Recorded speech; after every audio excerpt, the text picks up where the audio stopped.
اللہ سبحانہ تعالیٰ نے ارشاد فرمایا کہ اے ایمان والو، اگر دین سے کوئی شخص مرتد ہوتا ہے، بھاگتا ہے، تو وہ اپنا نقصان کرتا ہے جیسے مریض اپنا نقصان کرتے ہیں۔ اگر مریض دوا نہ کھائیں اور ڈاکٹر سے بائیکاٹ کر دیں، بھئی سب ڈاکٹروں کو مارو گولی، ہم نہیں کسی سے علاج کراتے، تو کیا ہوگا ان مریضوں کا حال؟ یہ مریض ایڑیاں رگڑ رگڑ کے مر جائیں گے۔ اللہ فرماتے ہیں جو لوگ اسلام سے مرتد ہوتے ہیں، دین اسلام سے، تو اپنا نقصان کرتے ہیں اور ان سے اللہ بھی مستغنی ہو جاتا ہے۔ جو عقل خو دکھاتے ہیں، تو جس طریقے سے دنیاوی صورت سے عقل خو دکھانے والے آج الٹے لٹکے ہوئے ہیں اندھیروں میں، چمگادڑ کی برادری، مولانا رومی فرماتے ہیں یہی حال اللہ والوں کے دشمنوں کا بھی، یہی حال جو دین کی قطب الارشاد اور دین کو اللہ کی محبت سکھانے والے، ان سے جو لوگ حسد اور بغض رکھتے ہیں، ان کو بھی گمراہی کے اندھیروں میں الٹا لٹکا دیا جاتا ہے اور منہ سے ہٹتے بھی ہیں، یعنی غیبت، برائیاں اور اہل اللہ پر تانا و تشکیل ہوتا ہے، وہ پیخانے سے کم تھوڑی ہے۔ چمگادڑ بھی منہ سے ہٹتا ہے، منہ ہی سے کھاتا ہے، منہ ہی سے ہٹتا ہے۔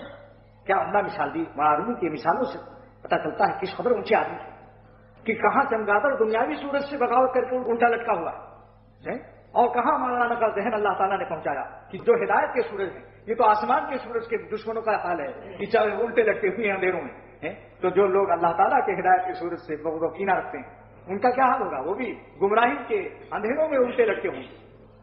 فسوف یأتی اللہ بقوم، تو اللہ قوم پیدا کرے گی، کیا ان کی کیا شان ہوگی؟ یحبہم و یحبونہ، اللہ تعالیٰ ان سے محبت فرمائیں گے۔ کیا معنی محبت کے ہیں؟ محبت کہیں گے کیسے بھائی؟ کہاں معلوم ہوتا ہے؟ ہم نے تو کسی کو نہیں دیکھا کہ اللہ میاں آسمان سے آئے ہوں یا کسی فرشتہ ہی کو بھیجا ہو کوئی پیار کر رہا ہو، کسی صوفی کو جو سجدے میں رو رہا ہے، تلاوت کر رہا ہے۔ یحبہم، اللہ تعالیٰ ان سے محبت فرماتے ہیں اور فرمائیں گے۔ مضارع میں حال اور استقبال دونوں ہوتا ہے، نقد محبت بھی کریں گے اور آئندہ بھی کرتے رہیں گے۔ وقتی محبت نہیں ہوتی جیسے دنیا دار ہوتے ہیں کہ جب تک ان کے پاس مال و دولت رہا، آئیے صاحب کیا کہنا، بڑے آپ کا، اور جب بیچاروں کی کوئی حالت کچھ الٹ گیا، کچھ معاملہ کمزوری آ گئی، تو سراہی کی طرح وہ پیمانے گلاس الگ ہو جاتے ہیں۔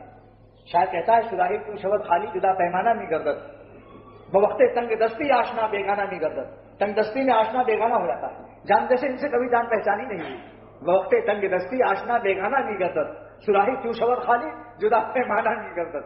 جب سراہی خالی ہوتی ہے تو پیالے بھاگ جاتے ہیں، کہتے ہیں السلام علیکم، اب ہماری آپ کی کیا ہے، آپ کے اندر کچھ ہے ہی نہیں، رس پانی ہے، جب رس پانی نہیں تو کیا ایسی سراہی سے کیا بات ہے۔